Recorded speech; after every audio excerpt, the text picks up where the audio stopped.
भारत के किचन तक पहुंच गया है मिडिल ईस्ट का युद्ध। गैस एजेंसियों के बाहर लंबी कतारें लग रही हैं, तो कहीं होटल और रेस्टोरेंट बंद होने की कगार पर पहुंच गए हैं। आखिर भारत में गैस को लेकर ये संकट क्यों पैदा हुआ और इसका आम लोगों और कारोबार पर कितना असर पड़ रहा है, आइए पूरी रिपोर्ट में समझते हैं। मिडिल ईस्ट में चल रहे युद्ध के कारण दुनिया भर में तेल और गैस की सप्लाई पर काफी असर पड़ा है, जिसकी वजह से कई शहरों में घरेलू और कमर्शियल एलपीजी सिलेंडर की सप्लाई में देरी हो रही है।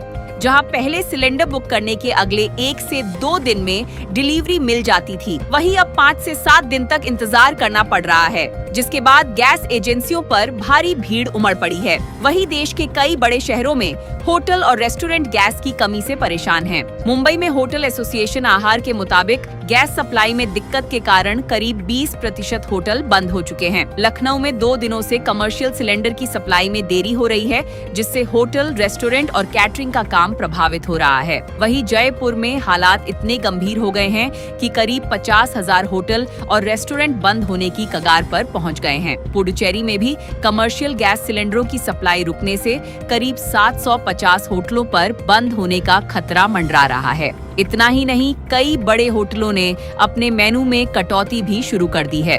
सिर्फ बड़े शहर ही नहीं, बल्कि छोटे शहरों में भी गैस को लेकर घबराहट बढ़ रही है। देवरिया, बाराबंकी और वाराणसी में गैस एजेंसियों के बाहर लंबी लाइनें देखी गईं और रांची में लोग खुद गाड़ी, बाइक और रिक्शा से गैस एजेंसी पहुंचकर सिलेंडर ले रहे हैं। बिहार के सुपौल में तो गैस लेने की जल्दी में अफरा तफरी जैसी स्थिति भी बन गई। हालांकि कई गैस एजेंसियों का कहना है कि असल में सप्लाई की कमी नहीं है, बल्कि अफवाहों और त्योहारों के कारण सप्लाई चेन थोड़ी प्रभावित हुई थी। इस बीच सरकार ने हालात को देखते हुए कई बड़े फैसले लिए हैं। प्रधानमंत्री नरेंद्र मोदी ने पेट्रोलियम मंत्री हरदीप पुरी और विदेश मंत्री एस जयशंकर के साथ बैठक कर स्थिति की समीक्षा की।